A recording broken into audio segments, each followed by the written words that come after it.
कोई सुराग था। लिहाजा पुलिस ने कत्ल की इस गुत्थी को सुलझाने के लिए फौरन टीमें गठित कर दी और तफ्तीश नए सिरे से शुरू कर दी और पहुंच गई उस बस्ती में जहां से वो बच्ची गायब हुई थी। लेकिन पुलिस के हाथ अब भी खाली ही थे। पुलिस की तमाम टीमों ने एक एक करके अपनी अपनी तहकीकात शुरू कर दी, जिसके बाद हकीकत सामने आते देर नहीं लगी और जब मामले का खुलासा हुआ तो उसमें एक बार फिर इंसानियत को शर्मसार कर दिया। कैमरामैन धनराज बागले के साथ जय सोनी, P7 न्यूज, सूरत।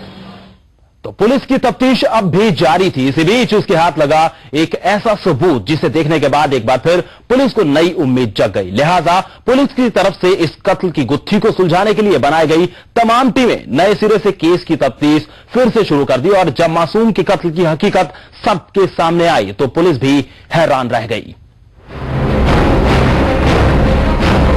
सूरत पुलिस के हाथ लगी थी एक मासूम की लाश। जी हां, ये वही 5 साल की मासूम खुशी थी जो बीते 13 मार्च से लापता थी।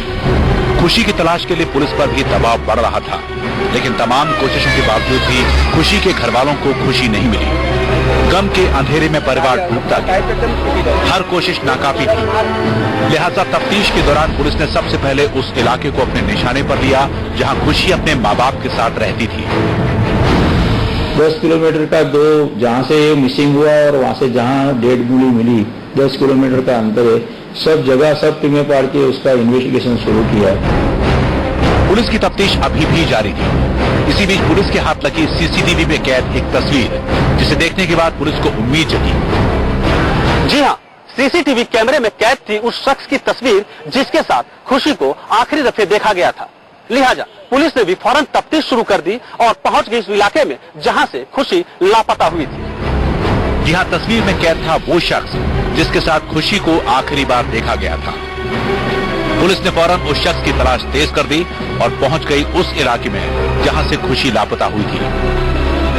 थोड़ी ही दूर चलने के बाद पुलिस वालों की नजरें इलाके में बने एक मकान के बंद दरवाजे पर जाकर ठहर गई। जी हां, ये मकान उसी शख्स का था जिसके साथ खुशी को आखिरी मर्तबा देखा गया था। कोशिश तेज की गई और आखिरकार वो शख्स पुलिस की गिरफ्त में आ ही गया। और जब पुलिस ने उस शख्स को हिरासत में लेकर पूछताछ शुरू की तो मासूम खुशी की मौत के पीछे की वो खौफनाक कहानी का खुलासा हुआ, जिसके बारे में जिसने भी सुना वही सन्न रह गया।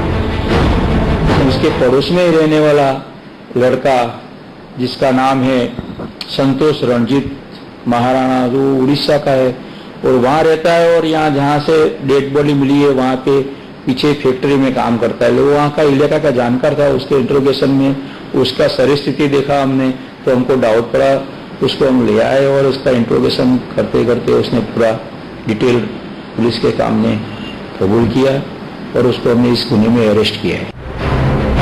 जी हाँ, बिल्कुल सही सुना आपने। पुलिस की गिरफ्त में आया ये वही शैतान है जिसने पहले तो 5 साल की मासूम खुशी को अगवा किया और फिर उस नन्ही सी जान का बलात्कार कर उसे कर दिया बेजान।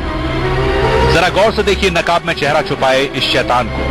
हवस की आग में एक मासूम को जला चुके इस दरिंदे का नाम है संतोष कुमार।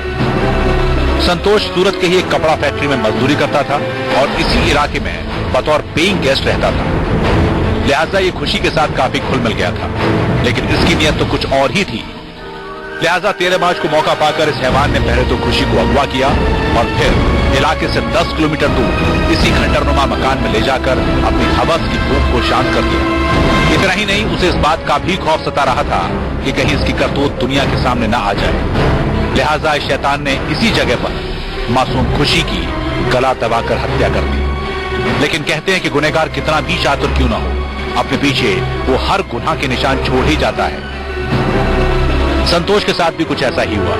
संतोष ज्यादा दिनों तक पुलिस की आंखों में धूल नहीं झोंक पाया और पहुंच गया सलाखों के पीछे।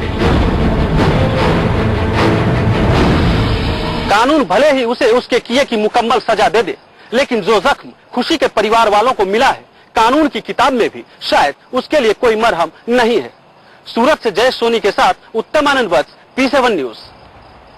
और फिलहाल रुक रहे हैं एक और छोटे से ब्रेक के लिए। ब्रेक के बाद एक बार फिर से लौटेंगे और दिखाएंगे आपको मायानगरी में एक बार फिर कैसे पैर पसारने की फिराक में है अंडरवर्ल्ड।